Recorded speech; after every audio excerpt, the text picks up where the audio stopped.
ගොඩක් අය මගෙන් අහලා තිබ්බා කළමනාකරණ සේවා නිලධාරී විභාගයට ඔන්ලයින් ඇප්ලයි කරාට පස්සේ ඇප්ලිකේෂන් එක ඩවුන්ලෝඩ් කරන්න ආවේ නැහැ කියලා. ඉතින් මම අද මේ වීඩියෝ එකෙන් කියලා දෙන්නේ ඔයාලට කොහොමද ඇප්ලිකේෂන් එක ඩවුන්ලෝඩ් කරන්න කියන එක.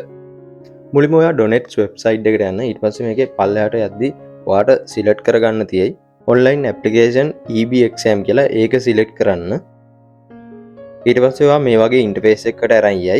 මේකෙදි ඔයා edit and submit කියන ඔප්ෂන් එක සිලෙක්ට් කරන්න. ඉතින් ඔයාට අවශ්‍ය නම් මේ edit and submit කියන එකෙන් ඔයාගේ ඇප්ලිකේෂන් එකේ වැරදි තිබ්බොත් ඒ දේවල් ඔයාට අවශ්‍ය වෙලාවට වෙලා වෙනස් කරගන්න පුළුවන්. ඊට පස්සේ මේ වගේ page එකට යයි. මේකේ මෙතනින් download option එකක් තියෙනවා. මෙතනින් ඔයාට download කරගන්න පුළුවන්. සමහරට ඔයාට මෙතන download option එක නැතුව තියෙන්න පුළුවන්. ඒ වගේ අවස්ථාවලදී මෙතන edit කියන බටන් එක ක්ලික් කරන්න. ඊට පස්සේ මේ වගේ පේජ් එකට යයි. ඉතින් මේකෙදී ඔයාගේ ඇප්ලිකේෂන් එකේ අඩුපාඩු තියෙනවා නම් ඔයාට අවශ්‍ය නම් වෙනස් කරගන්න පුළුවන්. මෙතන ඔයා save කියන බටන් එක අවශ්‍ය නම් ක්ලික් කරන්න. මේ දේවල් වෙනස් කරොත් ඔයා අයදුම් කරපු වගේ වැරදි තියෙනවා නම් විතරක් මෙතනදී වෙනස් කරන්න. ඊළඟට ඔයා මේ submit this application කියන බටන් එක ක්ලික් කරන්න. ඊළඟට ඔයා මේ වගේ page එකකට යයි. මේකෙදී ඔයාගේ application එකේ සම්පූර්ණ විස්තර ටික ඔයාට බලා ගන්න පුළුවන්.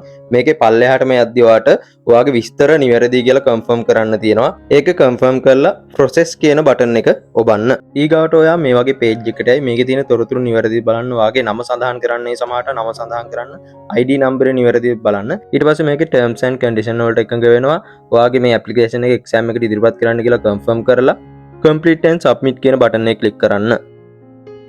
ඊට පස්සේ ඔයාලට මේ විදිහට ඇප්ලිකේෂන් එක ඩවුන්ලෝඩ් කරගන්න වෙයි. මේකේ download my application කියන එක ක්ලික් කරලා ඔයාගේ ඇප්ලිකේෂන් එක ඩවුන්ලෝඩ් කරන්න. ඔයා රාජ්‍ය සේවකයෙක් නම් මේ ඇප්ලිකේෂන් එක ඔයාලට ගොඩක් වැදගත් වෙනවා. මේ ඇප්ලිකේෂන් එකේ අන්තිම පේජ් එක තියෙනවා ඔයාගේ ඩිපාර්ට්මන්ට් හෙඩ් කියලා අස්සම් කරගන්න. ඊට පස්සේ ඔයාගේ ඩිපාර්ට්මන්ට් එකට මේක බාර දෙන්න ඕනේ. ඒ නිසා ඔයාලට රාජ්‍ය සේවකයෙක් නම් මේ ඇප්ලිකේෂන් එක ඩවුන්ලෝඩ් කරගන්න එක ගොඩක් වැදගත් වෙනවා. ඒ වගේම සාමාන්‍ය අයටත් මේ ඇප්ලිකේෂන් එක ළඟ තබා ගන්න කියලා සඳහන් කරලා තියෙනවා. ඒක නිසා ඇප්ලිකේෂන් එක ඩවුන්ලෝඩ් කරගන්න එක ඔයාලට ගොඩක් වැදගත්.